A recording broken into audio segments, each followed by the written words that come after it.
Paintball nerd. Today's guest on Paintball Nerds Fun 5 started playing paintball in 1997. He went pro in 2003.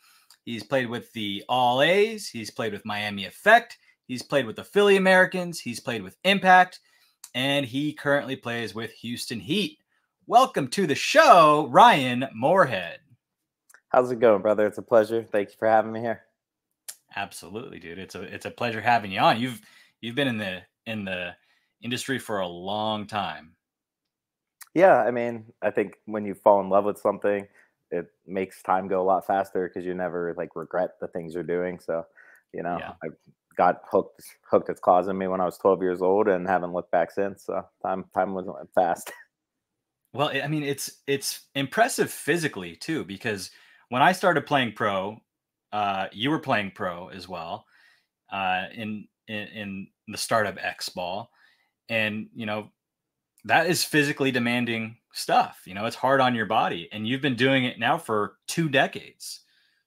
And there's a very short list of people that have been, Yeah. And I'm lucky. I heal fast and stuff. I have some of my just natural physical gifts that I was given for that. But overall, I think the constant beating up of the body has been good for me. I've played front my entire career. I kind of, let my body go into auto drive for things and just let things naturally do what they want to do. But just the constant beating, your body becomes resilient to it, right? It knows how to heal after these certain things.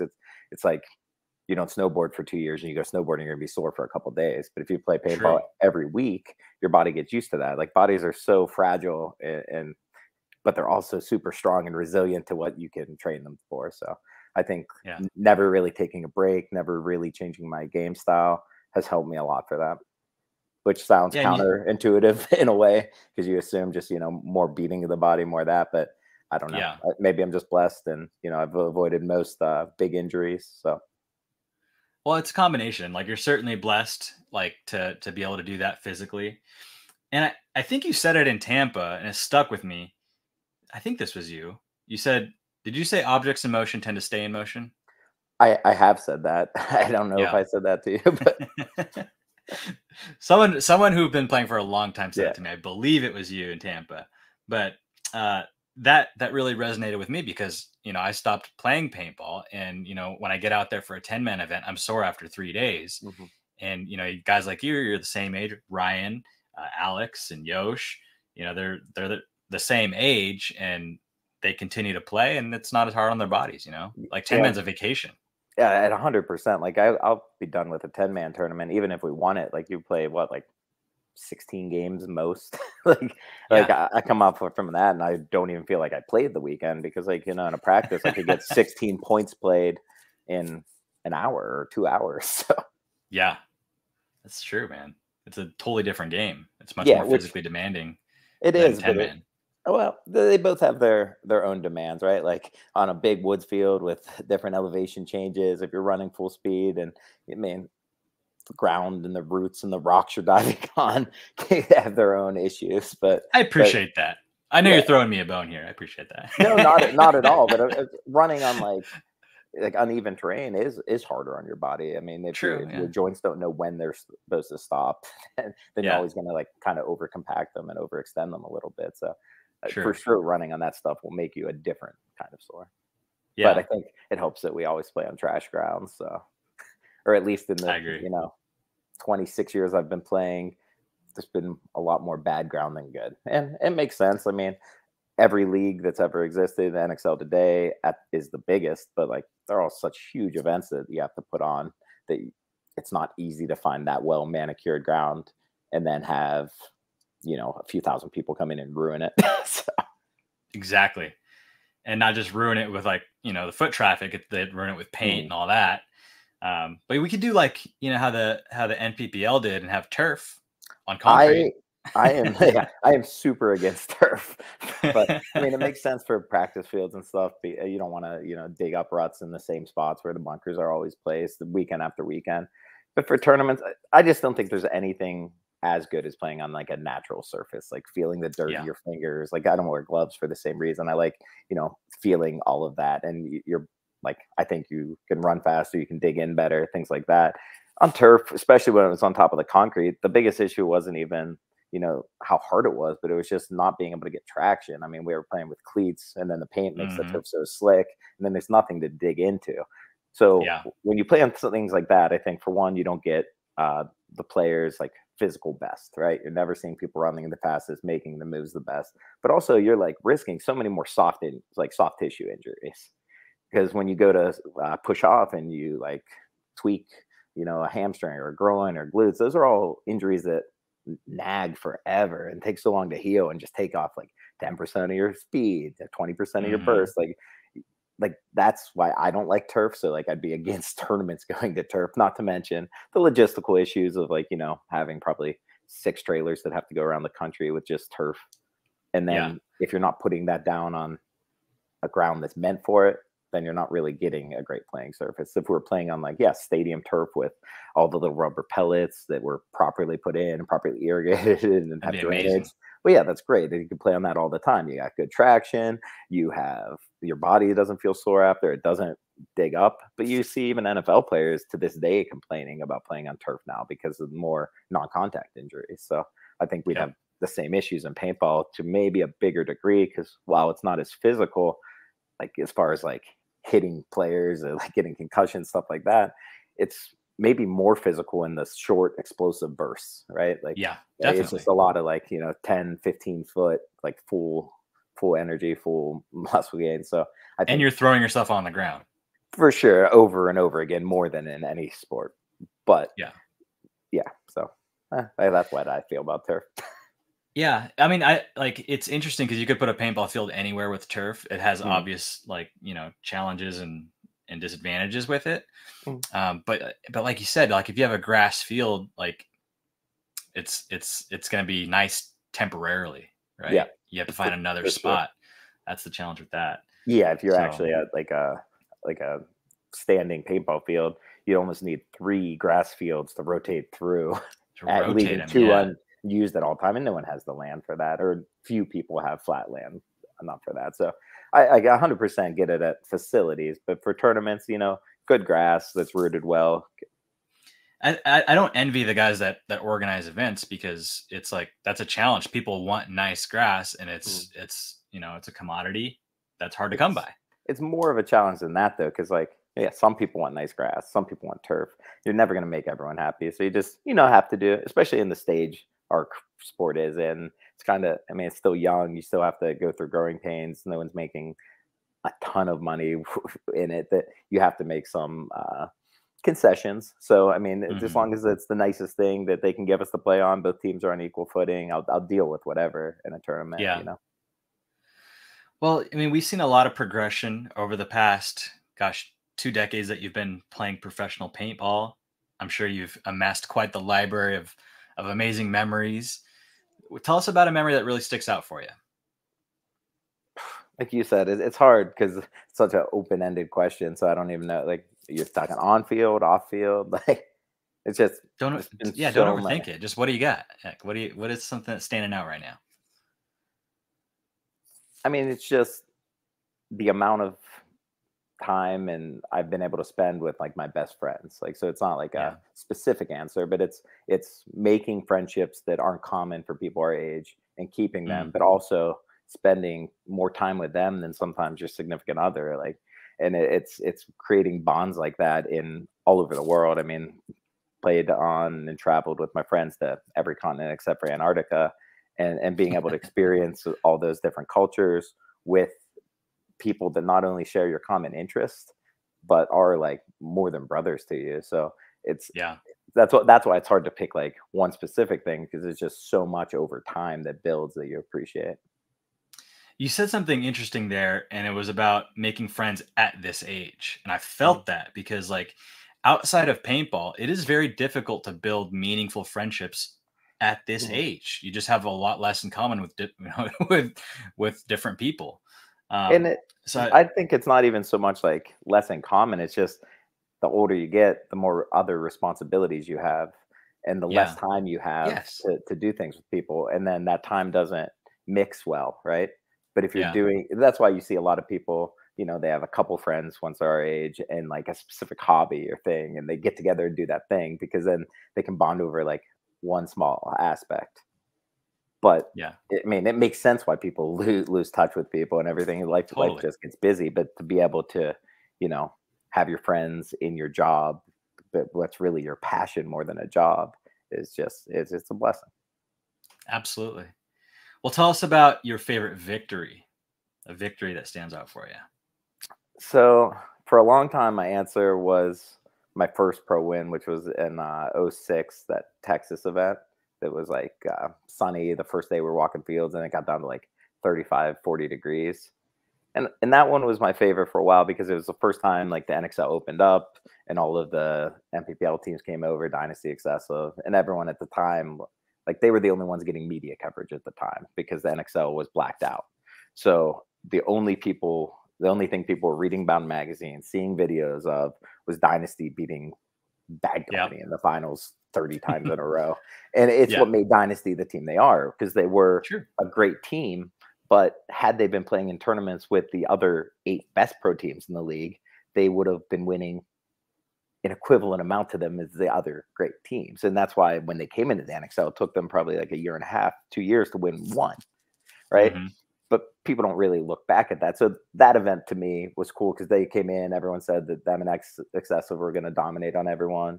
And then we played them one of our first games on Sunday, and I think beat them like 13-2 or something. And then we played Excessive, beat them, then Russian Legion. And then we beat Trauma in the finals, who had just won the NXL the year before. So that was like one of the hardest Sundays to get through. The weather was super inclement, and It was we won awful. and we won 45 grand because back then the entrance fees were, I think, 6 grand a team. And so it was like a bit of my first win, the first time all the pro teams had been back together, and winning a lot of money in those conditions was cool. But after we won World Cup in 2018, I had to change to that because Totally. I mean, for me, I had gotten so many seconds at World Cup. I had won a lot of series before, but like in my mind, series don't really matter. I mean, wins matter, and World Cup matters more than all the other wins in a year. So like getting second at World Cup, time after time, and then getting later and later into your career, it's like, man, this is really hard to do. So when I finally like broke through that and we were able to win his heat, then it was like a huge team win. I mean, we were all playing well together, and our organization, I can't be thankful enough for what they offer us, like as far as like everything top to bottom. I mean, it's just the Smiths just are more than generous with their time, love, energy, and that pays off. So to win like in an organization like that with your best friends that you've been playing with forever, and to win the World Cup, that like I think that was my 18th World Cup, not all pro at the time, but my 18th World Cup, and it got in second probably 6 times, and then to finally win it was just like one of the most amazing feelings I've ever felt in life. So that's my new one. That's awesome, dude. And the game, I felt it when you talked about it. And the game was pretty incredible. I mean, both 18 and 19 are World Cup games against the Russian Legion, where like, I mean, both teams really don't like each other. It's a legitimate rivalry. Like you can see it when we play each other, and you can feel that everyone plays a little differently. And those games were such back and forth games that came down to the buzzer, both of them, that in that World Cup with all the stands are full and all the South Americans are there. Everyone has so much more energy, and like you can really just feel that energy, and to be a part of that is cool. Do you remember the point spread in that victory? Yeah, it was a 1-point game. We were That's down. Even better. We were down 2-0. Came back, made it like 2-2. Then we went up 3-2. Forget the final score. Maybe it was like 7-6, 6-5, something in those area. But like we were down. No, we were tied with like 55 seconds left, and we're like, we wanted to score. We wanted to win in regulation. But we actually like won like too fast. Like we shot like three off the break, shot another one quick. We won that point like 15 seconds. So we went up a point with still 50 seconds left in the game, which against them or any top team is plenty of time to, and then you're going to get everything they have. So then went back on the field, and I think like they shot two of us off the break. They shot, I think, Sam and Chad off the break. So now it's like a 5-on-3, and it came down to like me, Fedorov, and Ronnie still in the field.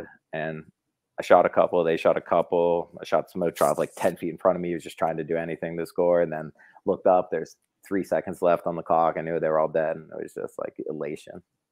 Wow, dude. That's a good one. I love it. Yeah. Who's been your favorite teammate on Heat?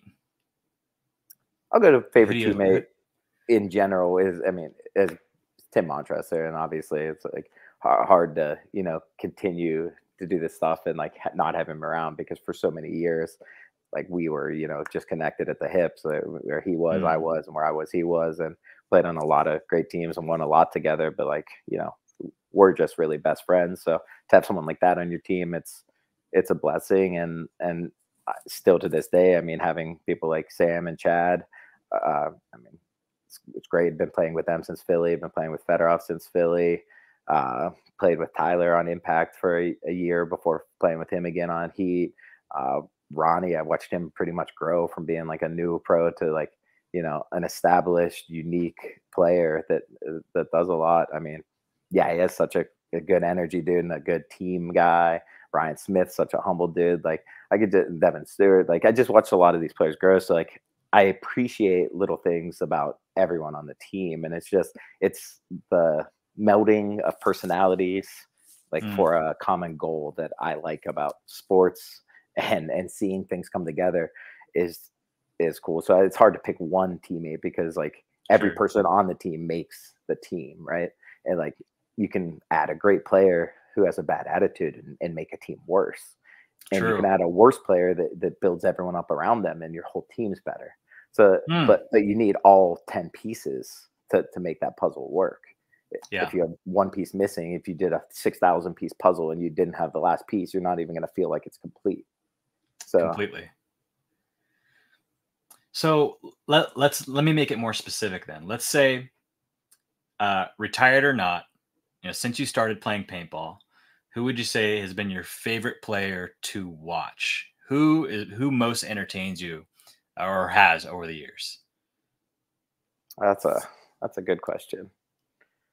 As far as players that I have played with on teams, I'd pick Chad George, and I'd pick him because I saw him go from being like just, the snake player everyone looks at and it's like, oh, you're a kid, go in the snake, go down, shoot some people, hopefully win the game. I got to watch him turn from that, put in a ton of time and effort into his fundamental skills, but then I really saw his mental game change after that, right? Like a lot of kids these days have good fundamentals, but that's just kind of the price of admission. After that, your mental side of the game matters so much more. And I saw him become a player that can, kind of general things from the front. He's super aggressive, but he also values his body and he knows when to make moves. So I like players like that. And I just really enjoy watching someone who's so dominant that other people have to respect so much. But also, I think he plays the right way, Yeah. But you get outside of team stuff, like watching JR play was probably he was probably my favorite player to watch that I never really played with. And it's just because his style was so different, right? Like he flowed real smooth. I like players with unique styles, like players that you can tell didn't train to do something a certain way. It's just what their body is innately doing. And it's them allowing themselves to flourish in the sport whichever way they can, instead of being like, oh, I have to be this piece to fit into here. And that's where I think you see the best out of players. So I think players with like the most unique play styles, like players like JR, players like Chris Lasoya, Richie Malachevsky, even Adam Gardner, like I like watching players figure out how to play the game for themselves and then seeing what they can bring to the game that other people will eventually emulate. It sounds like you get a lot of enjoyment and possibly fulfillment from watching the development of people around you. Like you like to see things blossom. And that's not only skill set, it's personality too. And I look back and I've seen how I've changed myself a lot for the better because of this sport. So I do enjoy that. I remember back in the day, you had long hair, with like little blonde streaks in it, and you were always running the snake every single game. In what ways do you think you've changed from that version of Ryan Moorhead? You know, I still think I am that version as far like I can turn it on or off whenever, but I think I've learned how to be a lot better of a teammate as far as like not always necessarily having to have my way. I'm a pretty stubborn person, so even to this day, I'll still be opinionated on something, but I've got a lot better of understanding other people's positions and thinking about that and working that into the way I play. And I think I've become a better communicator throughout playing. And communication, you know, it's not just yelling and making sure, like sometimes you can be yelling the most on the team but hurting communication because you're clogging airways, right? Like the Mm-hmm. communication as far as like conversations on the field and different tones to have to get your point across in different ways, and how to calm players down in certain situations, or how to make them feel the antsiness. And it's just like controlling the pace of the mental game with inside the game with everyone on the field. Yeah. And I think I've gotten better at that. But I mean, it's a powerful skill set in life in general, right? yeah. Communication. So that's a big one. Ryan, I spoke with Rainey. He's actually the first guy who did an interview, and we talked about his most cherished paintball item, and it was actually a headband that you gave him. I haven't seen it yet, but do you have a most cherished paintball item? I don't. I don't. No, it doesn't matter, huh? It's just No, like, just go play. yeah, like even like I've never like worn a headgear for like, multiple seasons. Never been like superstitious about like the gear I wear and things like that. So, I like most of my gear pretty new. As soon as a gun comes out from DLX, I'll use that same gun throughout, because I just, I like not changing my shot and not changing. I like just being familiar, but I'm not Totally. superstitious in needing that. So like, yeah, I wear the same headband, but I buy, like dozens a year. So it's not the same headband. What about your jersey in 2018 from the Winter World Cup? Do you have that? I do. And I've kept like one of every jersey from my main teams I've played on, not necessarily all the guesting teams. And then most of my win jerseys I've kept, but like I have the 18 and 19 jerseys with the trophies and the rings, and Nike made us like customized Heat Air Force Ones and stuff. So I have those all like Really? together as cool little like trophy case things. That's awesome, dude. I'd Yeah. love to see that. Yeah, That's sure. nerd shit right there. It is. It's cool shit. Nerd shit's cool shit. Exactly. So Ryan, what advice would you give? Let's say you could hop in a little time machine here and go talk to Ryan in 1997. What advice would you give? Two things. First thing, I'd say just, be yourself and trust your own judgment, and I wouldn't want to change that aspect, because I think I've been extremely lucky with how my career has progressed. And when I say lucky, I don't mean like, oh, things are just handed to you, but like just, things work out the way that you put the effort in to make them work out, is what I'm saying is luck. But like the thing I really would have told myself that I think would have helped a lot is get voice training. Because if I would have known I'd be playing pro for 20 years and I started voice training when I was that age, then, people could actually hear what I'm saying. Like my biggest struggle with communication now is I just kind of have a lousy voice that doesn't carry that well. So I like change my octaves when I yell, and I try different things, and that helps a little. And I actually learned that from B. Young, so I'd listen to her do that. And I was like, oh, that actually carries well. Yeah, she does. And I implemented that, and it helps a little bit. But if I got like legitimate voice training and people could hear everything that I was knowing was going on, I mean, that's nothing but beneficial. So, yeah, like interesting one. Yeah, because I think every player, like, how many times do you yell something over and over? You the names, people are ignoring you. That just takes you out of the game for that amount of time. Where if I could have like perfected that, which I didn't really know how to work on myself, then that would have helped my career the most. Yeah.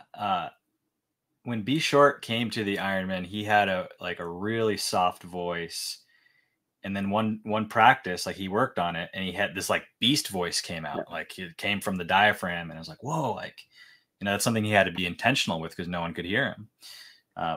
His voices like his are interesting too, because like you can hear them because they're so different, but then you can't really make them out. Sometimes that's even more frustrating than not being able to hear. Yeah.